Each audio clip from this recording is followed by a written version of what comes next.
दिनांक 24 रोजी ऊस उत्पादक शेतकऱ्यांच्या माजलगाव या ठिकाणी होणाऱ्या आंदोलनाच्या पार्श्वभूमीवरती आज परळी तालुक्यातल्या वेगवेगळ्या गावातल्या बहुसंख्य शेतकऱ्यांची सिरसाळा या ठिकाणी नुकतीच बैठक संपन्न झालेली आहे। या बैठकीमध्ये कारखानदारांनी ज्या पद्धतीनं ऊसाचा दर देण्यासंदर्भामधली एकजूट दाखवून शेतकऱ्यांची लूट करण्याची भूमिका घेतलेली आहे, त्या लुटीच्या विरोधामध्ये शेतकरी एकजूट होऊन टनाला 4,000 रुपयाची मागणी ही कारखानदारांकडे करण्यासाठीचा लढा पुढे घेऊन जाण्याचा निर्णय आजच्या बैठकीमध्ये पुन्हा एकदा झालेला आहे। 24 तारखेला होणाऱ्या आंदोलनाच्या पार्श्वभूमीवरती उद्या परळी तालुक्यातल्या बहुसंख्य ऊस उत्पादक गावामध्ये टायर जाळून या शासनाला कारखानदाराला इशारा देण्याचा सुद्धा निर्णय या बैठकीमध्ये झालेला आहे। 24 तारखेला होणाऱ्या बैठकीमध्ये होणाऱ्या आंदोलनामध्ये जर योग्य निर्णय महसूल आणि साखर सहसंचालकांनी जर घेतला नाही तर हे चक्काजाम आंदोलन पूर्णपणे बीड जिल्ह्याच्या विविध भागामध्ये सुद्धा घेऊन जाण्यासंदर्भामधली एकजूट शेतकऱ्यांमध्ये निर्माण झालेली आहे। तेव्हा ह्या उद्याच्या होणाऱ्या 24च्या आंदोलनाकडे महसूल प्रशासन कारखानदारांनी सकारात्मक बघावं, अन्यथा येत्या काळामध्ये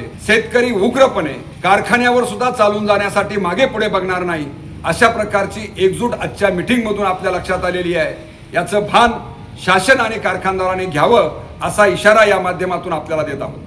शेतकरी एकजूट जिंदाबाद, जिंदाबाद, जिंदाबाद। ऊस उत्पादक शेतकरी एकजूट जिंदाबाद, जिंदाबाद, जिंदाबाद। अरे ऊसाला किमान 4,000 रुपये टन भाव मिळालाच पाहिजे, मिळालाच पाहिजे। अरे ऊसाला किमान 4,000 रुपये टन भाव मिळालाच पाहिजे, मिळालाच पाहिजे।